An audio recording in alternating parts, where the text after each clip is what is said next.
Olha, o material que a gente tem hoje mergulha de cabeça num dos maiores nós da teologia, né? Com certeza. Aquele dilema clássico. Se Deus é bom, por que existe tanto mal, tanto sofrimento no mundo? Exato. E o ponto de partida é um versículo, lá em Isaías capítulo 45, que à primeira vista bagunça o coreto todo. Ah, sim. Eu formo a luz e crio as trevas, eu faço a paz e crio o mal. Essa mesmo. Parece uma confissão direta. Então, a nossa missão hoje é desvendar como o material que a gente analisou tenta encaixar essa peça no quebra-cabeça de um Deus que também é descrito como amoroso, como justo. Pois é, e é importante dizer que a análise não tenta resolver isso com um simples é um mistério. Pelo contrário. Não, né? A abordagem é teológica, mas é quase forense. Ela investiga a linguagem original, o cenário cultural da época e um ponto-chave, se apoia muito no conceito de revelação progressiva. Revelação progressiva. Eu acho que vale a gente dar uma parada rápida aqui. O que exatamente isso quer dizer? Claro. De forma bem simples, é a ideia de que o entendimento sobre Deus e seus planos não foi entregue de uma só vez, sabe? Num único manual. Uhum. Ele foi se aprofundando, ficando mais claro ao longo da história que é registrada nas Escrituras. É como se a gente estivesse vendo uma história se desenrolar, onde os primeiros capítulos dão pistas, mas o quadro completo só fica claro no final. Entendi. Então, o versículo lá do Antigo Testamento precisa ser lido à luz do que foi revelado depois, especialmente em Cristo. É essa lente que o material usa para analisar Isaías. Ok. É como olhar uma foto pixelada que vai ficando mais nítida com o tempo. Faz sentido. Luz, e nele não há treva nenhuma. Do outro, essa frase: eu crio o mal. Como é que a gente sai dessa sinuca de bico? Bom, a primeira grande pista, segundo a análise, está em algo que se perde na tradução.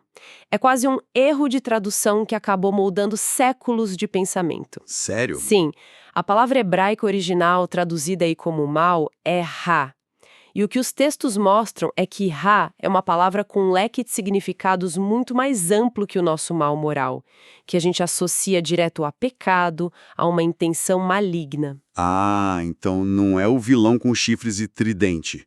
É outra coisa. Exatamente. Ra pode significar calamidade, adversidade, desastre, um juízo. Pensa numa tempestade, sabe? Numa praga de gafanhotos ou na consequência de uma guerra. Entendi. Coisas ruins, mas não necessariamente uma maldade moral. Isso. No contexto de Isaías 45, Deus está falando com Ciro, um rei persa, e afirmando a soberania absoluta dele sobre a história.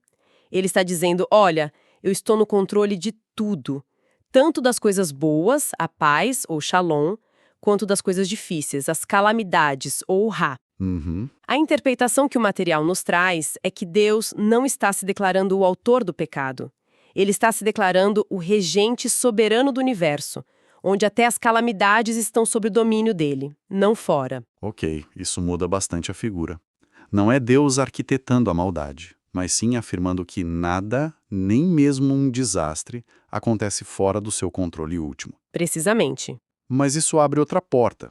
Se essas calamidades, essas tragédias, não são Deus agindo com maldade, de onde elas vêm? Porque elas existem. Claro. E o material aponta para um princípio, uma espécie de lei universal, citando Gálatas. Tudo o que o homem semear, isso também colherá. Exato. Esse é o princípio da semeadura e colheita. A argumentação é que o mundo opera sobre uma lei de causa e efeito que foi estabelecida pelo próprio Criador. Certo. E muitas das tragédias que a gente testemunha são a colheita direta do que a humanidade, coletivamente, tem semeado. Poluição que contamina rios e causa doenças, desmatamento que leva a desastres climáticos, sistemas econômicos baseados na ganância. Que geram pobreza e violência. São todas sementes. Exato, são sementes. Para problemas ambientais ou sociais, essa lógica da colheita é bem clara. A gente vê a conexão. Mas e um terremoto que devasta uma região? Ou uma criança que nasce com uma doença rara e dolorosa? Onde é que está a semeadura aí? Parece aleatório, cruel. Essa é a questão crucial. E a análise aprofunda esse ponto usando outra passagem de Romanos que diz que a criação geme como que com dores de parto. A criação geme. Isso, a ideia aqui é sistêmica, não é só individual. O argumento é que a semeadura do mal pela humanidade não afetou só as relações humanas, ela fraturou a própria estrutura do mundo. A criação está fora dos eixos. Nossa, Então, esses eventos que parecem aleatórios são vistos não como um castigo específico de Deus para aquelas pessoas, mas como sintomas dessa desordem geral. É a colheita de um sistema quebrado, um gemido da Terra. então não é Deus lá no céu apertando um botão para causar o terremoto. Não. A visão apresentada é que ele está permitindo que as leis naturais que agora operam num sistema fraturado sigam seu curso. Ok. A ideia de um sistema quebrado, de uma criação que geme, é forte. Mas, honestamente, isso me leva ao ponto que mais me incomoda. Sei. Se Deus é soberano sobre tudo, como a gente falou no início, e ele é bom, porque ele simplesmente não conserta o sistema, porque ele permite que essa colheita destrutiva continue. Dizer que ele permite ainda só um pouco passivo demais para um ser todo-poderoso, sabe? É aqui que a distinção entre soberania e autoria se torna fundamental. E o que é fascinante na linha de raciocínio das fontes é que a soberania de Deus não é apresentada como a de um titereiro que controla cada movimento. Certo. A analogia que ajuda a entender é a de um mestre de xadrez. Um mestre de xadrez. Gostei. Ele não controla os movimentos do adversário. O adversário tem liberdade para jogar e muitas vezes faz jogadas destrutivas, mas o mestre é tão genial que não importa o que o adversário faça, ele já tem um plano para usar aquela jogada contra o próprio adversário e garantir a vitória final. Nossa, essa distinção é sutil, mas muda tudo. Peraí, deixa eu ver se eu entendi. Não é que Deus está no controle de cada peça do mal, Não. mas que ele está no controle do resultado final do jogo, não importa como as peças se movam. É isso. É exatamente isso. A soberania significa que nenhum ato de mal, nenhuma tragédia, por mais sem sentido que pareça, pode, no fim das contas, frustrar o propósito redentor de Deus. É o que está por trás daquela famosa passagem de Romanos 8:28. Sabemos que todas as coisas cooperam para o bem. Exatamente, não que todas as coisas são boas, mas que elas cooperam para um bem maior no plano dele. E o exemplo máximo disso, o checkmate dessa lógica, seria a cruz. O checkmate. A cruz foi, objetivamente, o ápice da injustiça, da maldade humana.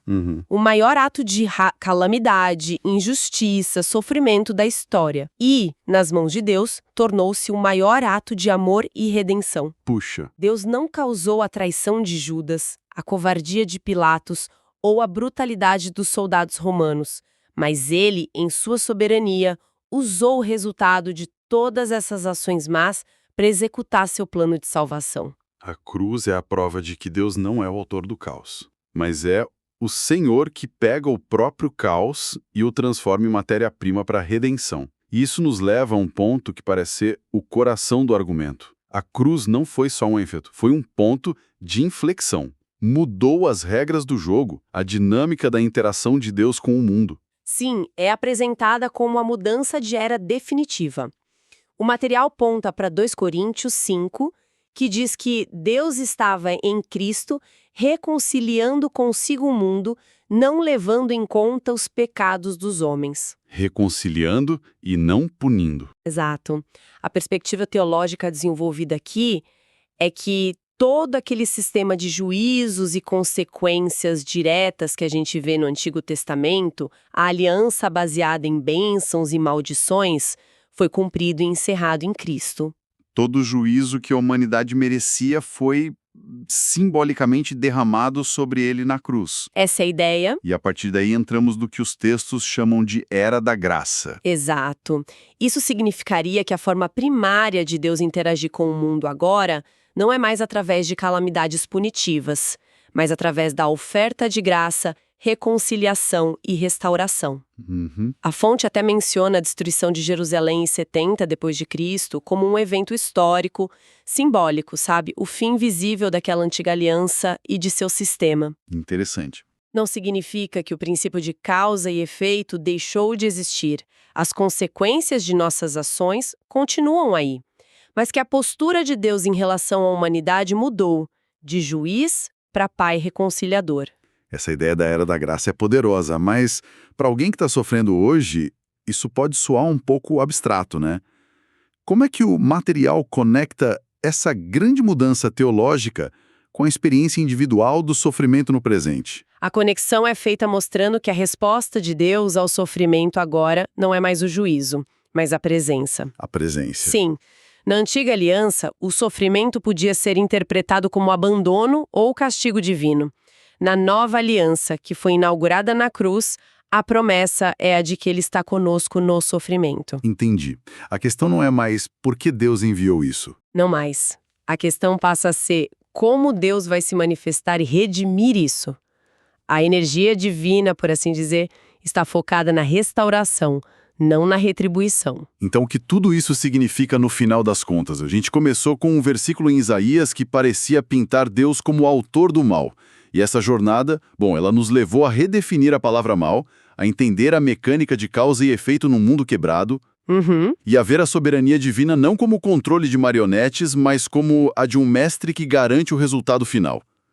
A conclusão do material, se eu entendi bem, é que o amor de Deus não se prova impedindo toda a dor, mas se envolvendo nela para redimi-la. Exato. Me lembra muito o final daquela passagem de Romanos, onde abundou o pecado, superabundou a graça. É a síntese perfeita. Isso nos deixa com um pensamento final para mastigar, sabe? Uma provocação que emerge de toda essa lógica. Manda. Tradicionalmente, muita gente procura a bondade de Deus na ausência de sofrimento. Um dia sem dor, um livramento, uma vida tranquila. Mas a análise que a gente viu sugere o oposto. Que seria? Que a bondade de Deus é encontrada de forma mais potente na sua presença restauradora dentro do sofrimento. Nossa! E isso leva a uma pergunta. Exatamente. Se a maior revelação do bem, que foi a redenção na cruz, pode emergir da maior manifestação do mal, que foi a crucificação, como isso muda a nossa busca por propósito quando a gente enfrenta as adversidades da vida? Puxa. A sugestão implícita é que talvez o propósito não esteja em evitar as dificuldades a todo custo, mas em descobrir o que de redentor e transformador Deus pode fazer nascer justamente a partir delas. E essa é uma pergunta que nos tira do campo da teologia abstrata e nos coloca bem no centro da experiência humana.